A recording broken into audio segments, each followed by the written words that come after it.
incredible. A lot of the science they actually don't publish because it is so good that it borderlines on making claims. So one of the, our friend in ASEA, Lorianne Garner, said that her and her husband were so excited to go to a convention once because the head cardiologist from Mount Sinai Hospital was going to give a speech, and they wanted to hear what he had to say. And I will tell you her story here in a little bit. The man walked out on stage, and he said, I can't tell you about all the research that we're doing. I can't tell you about all the things that we're finding, but I can tell you to go home and get every person you love and care about on this product. And he walked off the stage. So Lorianne was like, I love what he said, but they really wanted to hear a speech from this guy. The University of North Carolina, Dr. David Meadens, he thought this was just a bunch of hoop. And then they started doing their own research. Now he has his name on our patents. Pretty cool. They did a study where they had 106 overweight women who all had high cholesterol. 100% of the participants had an improvement.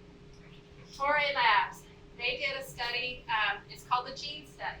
And they actually reprinted our labels on our bottles so that they could print the results of the study on the back. So if you've got readers and really good light, you can read that. But I'll tell you what it says.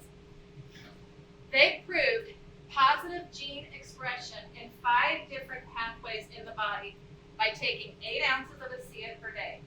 That means that your genes, sometimes they turn off. They don't give the messages to the cells as efficiently. These turn back on. Gastrointestinal health, cardiovascular health, healthy digestion, immune response, and inflammatory response. All 5 of those pathways, I think that's the first time I've ever remembered it without looking. All 5 of those pathways had positive gene expression. So that's a really cool study, and if you're sciencey, you can look at it and they break down all those pathways, and it goes way beyond what you would imagine. So, Hippocrates Institute. Has anybody heard of that? It's down in Florida. Yeah. Have you really? I've been there. Awesome. Dr. Brian Clemens, who's the head of the Hippocrates Institute, did his own double-blind study on ASEA. They did not, it was for a year. ASEA didn't know he was doing this. When he was done, he stated, after immersing ourselves in both the science behind ASEA and the empirical evidence that has emerged, we would strongly advise utilizing this important contribution to human health.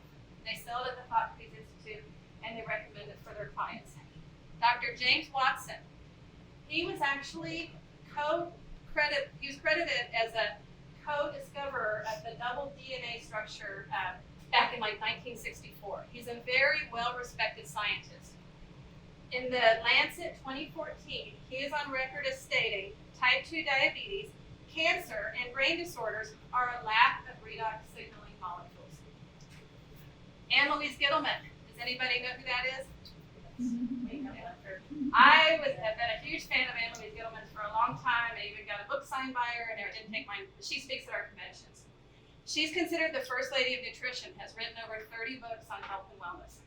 She says, I believe ASEA is worthy of a Nobel Prize in medicine. ASEA is the most powerful lifestyle supplement integrated medicine on the planet. And her famous saying is, your DNA is no longer your destiny. She gave an amazing speech at convention this year. She's now including chapters on redox in all the books that she writes. Forbes magazine, about 6 months ago or so, talked about ASEA as a super supplement to repair damaged cells. Huffington Post, about that same time, had an article, 5 emerging technologies in science that will shape our lives in coming years.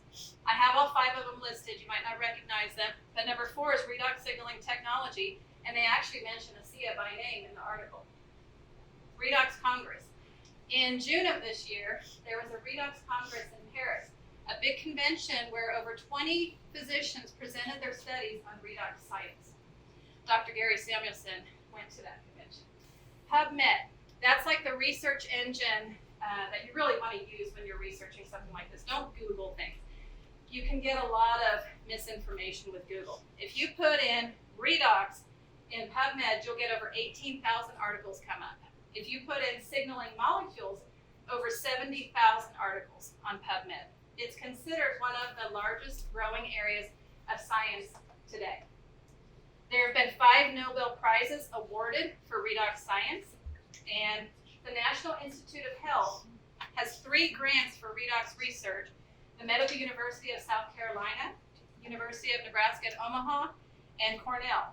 Harvard and Vanderbilt both have their own redox research centers. So it's a tremendous area of research going on in the world today.